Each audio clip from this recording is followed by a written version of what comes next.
If you're wondering why the society you've lived in all your life feels as if it's being pulled from under you like a rug, it's because while you weren't paying attention, your wholesome values were quietly reclassified as ugly prejudices, and now you are the problem.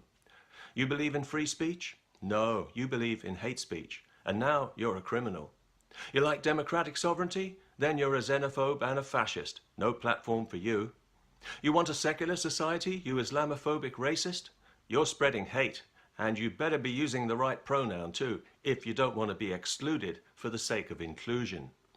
In short, there's no place for you or your kind in the bright new tomorrow we're building. Now that the minds of an entire generation have been thoroughly rinsed through a progressive education that hates Western culture and everything it stands for, and everything that you hold dear, there's been a climate change that you didn't see coming.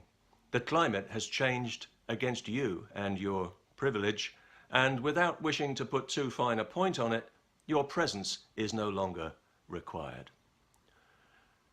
The best way to destroy the foundations of a society is to teach its young people not to respect them. And a whole generation has now been successfully taught not to value free speech, the very cornerstone of our civilization, but to hold it in contempt and to fear it, to run from it, to seek refuge from ideas in emotional safe spaces, and to believe that hurting somebody's feelings is a form of assault on a par with cracking their skull.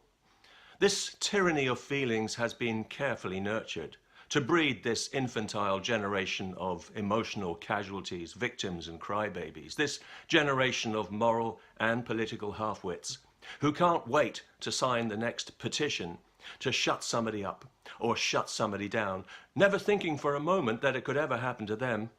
A generation so placidly happy to soar off the branch they're sitting on, it's almost as if they've been programmed in some way. So if you think that you've got the truth on your side, you don't know what you're up against.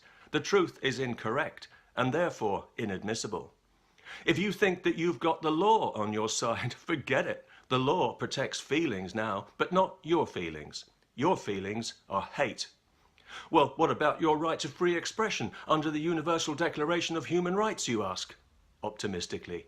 Nice try, but we both know that in the real world, human rights don't apply to the wrong opinions. Are you crazy? The wrong opinions are hate. You need to understand that when breeding the perfect captive society of self-policing petty censors, you can't afford to let somebody just come along and undermine it with a rational argument. So feelings outrank rational argument now. You probably noticed that when you were banned from social media. And rational argument, when it hurts somebody's feelings, is, you've guessed it, hate.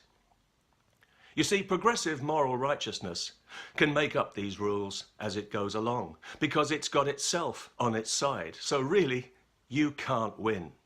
They won't even listen to your arguments as they beat you down with their phony buzzwords. It's not about arguments or ideas anymore.